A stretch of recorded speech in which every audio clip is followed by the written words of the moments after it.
Halo semua, ketemu lagi dalam probabilitas dan statistika. Kali ini kita akan belajar mengenai lanjutan dari uji hipotesis, yaitu mengenai pengujian hipotesis untuk varians dan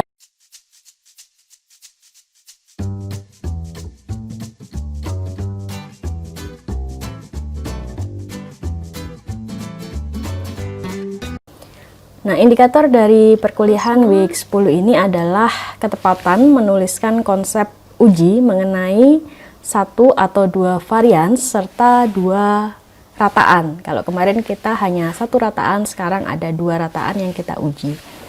Kemudian yang kedua adalah ketepatan menggunakan software R dan Excel untuk melakukan uji mengenai dua varians dan dua rata-rata.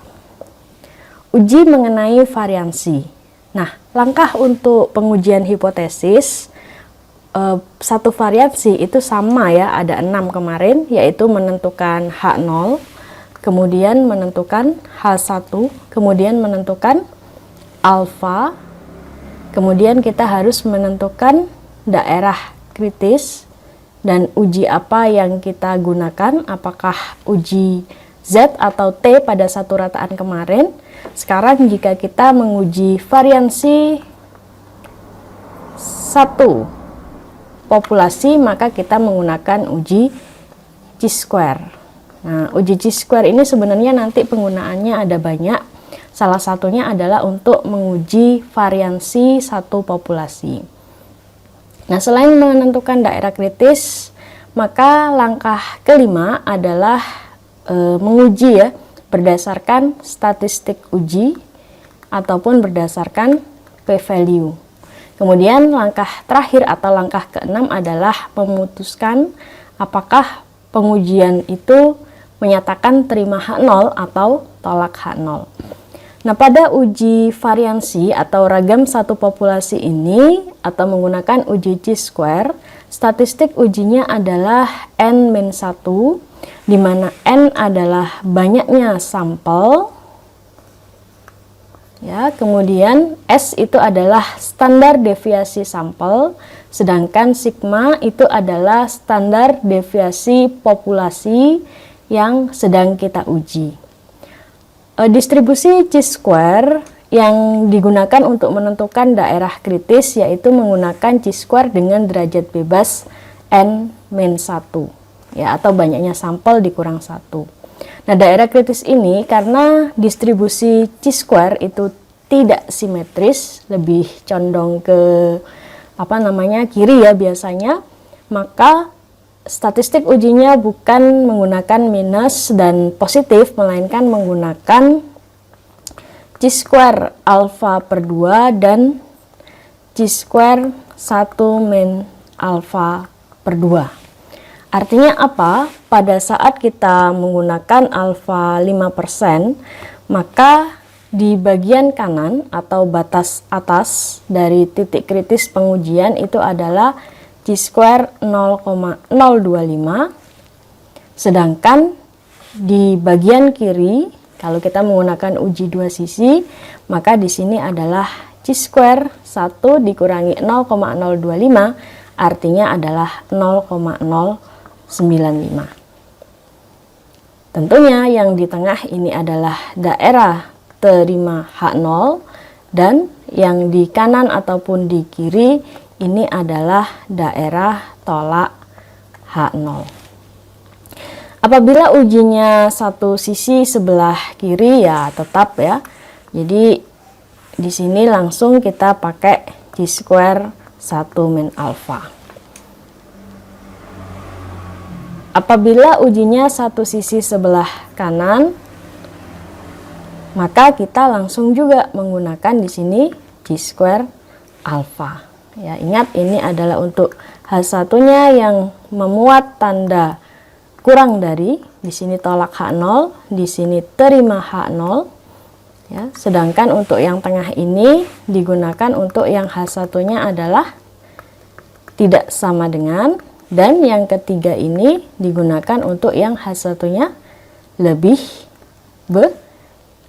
besar. Ya, jadi yang ini adalah ragamnya itu lebih besar dari suatu nilai, atau bisa juga standar deviasinya nanti. Oke, contoh, pengusaha lampu pijar A menyatakan bahwa lampunya memiliki simpangan baku sekitar 60. Akhir-akhir ini timbul dugaan, hipotesis ya, bahwa simpangan baku tersebut telah berubah. Kalau hanya dikatakan berubah, tandanya adalah tidak sama dengan pada H1. Untuk menentukan hal ini dilakukan pengujian atau penyelidikan ya terhadap 30 lampu. Nah, ternyata simpangan bakunya adalah 55 jam. Jadi 55 jam ini adalah simpangan baku dari 30 lampu ya, dari sampel. Berarti S kuadratnya, S kuadrat itu bukan kuadrat ya. Maksudnya simpangan baku itu bukan kuadrat ya. S-nya adalah 55 jam satuannya. Kemudian N-nya tadi 30 lampu ya. Kemudian yang diuji adalah apakah berubah dari 60 atau tetap 60. Berarti H0 kita itu adalah ragam sama dengan 60 melawan ragam tidak sama dengan 60 karena pernyataan telah berubah tadi ya. Oke, selidiki dengan taraf nyata 5%, berarti alfa kita adalah 0,05. Apakah simpangan baku lampu tersebut sudah berubah atau belum? Karena ini merupakan uji ragam ya, atau uji simpangan baku ya. Kalau 60 tadi simpangan baku berarti ragamnya tinggal dikuadratkan ya, 3600. Oke.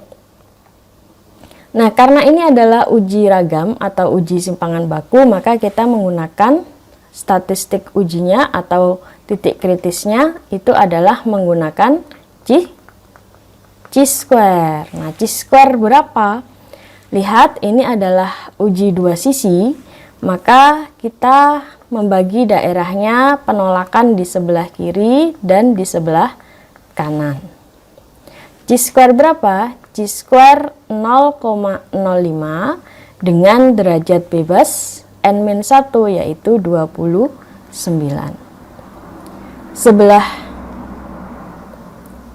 Karena ini uji dua sisi berarti ini dibagi dua ya. Chi-square 0,025.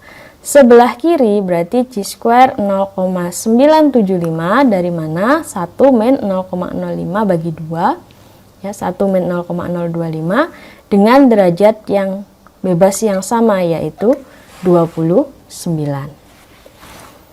Oke, nah setelah dilihat di tabel ternyata ya chi-square 0,025 dengan derajat bebas 30 itu adalah sama dengan 45,72.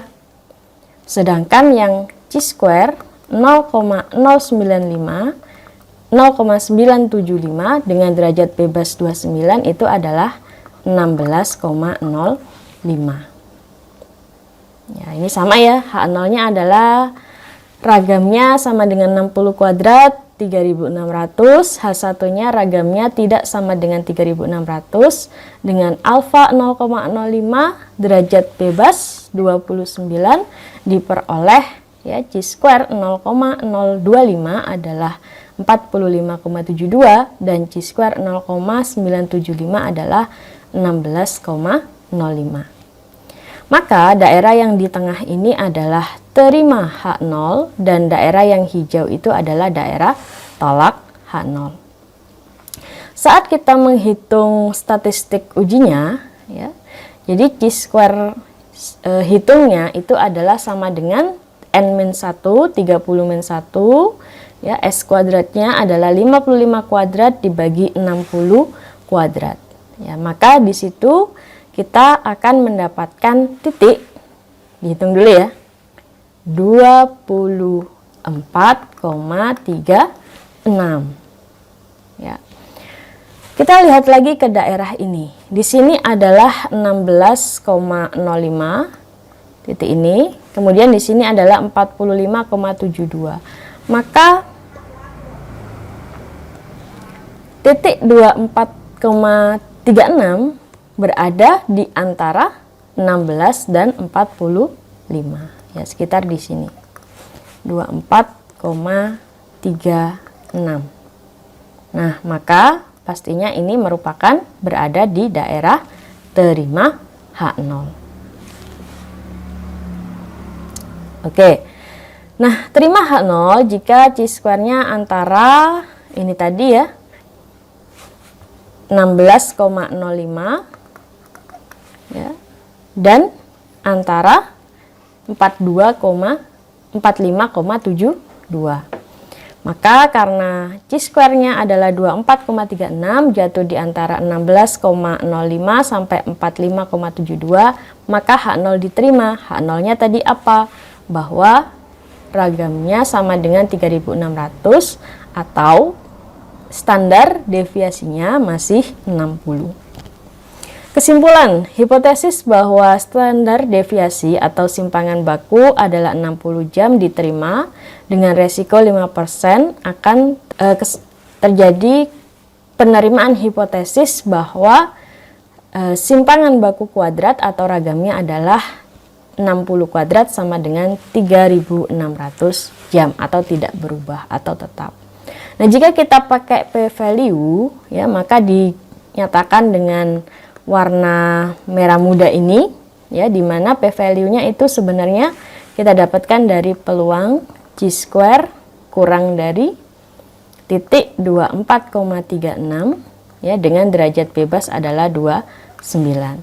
Kalau kalian cari di tabel, maka nilai ini berasal dari satu main peluang chi-square lebih besar dari 24,36 ya.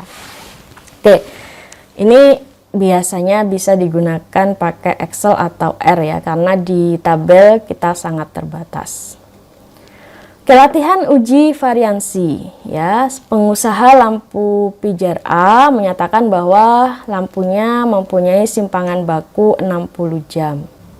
Ya. Kemudian untuk menentukan hal ini dilakukan penyelidikan ya, sama kasusnya dengan yang tadi ya, tapi sekarang hipotesisnya adalah lebih dari sebelumnya atau tidak simpangan bakunya. Nah, secara otomatis maka ya daerah kritisnya akan berubah. Ya, silakan dicari nilainya di tabel, kemudian disimpulkan apakah itu terima H0 atau tolak H0. Oke, itu saja tentang uji variansi. Untuk uji dua populasi rataan kita akan lanjutkan di sesi berikutnya.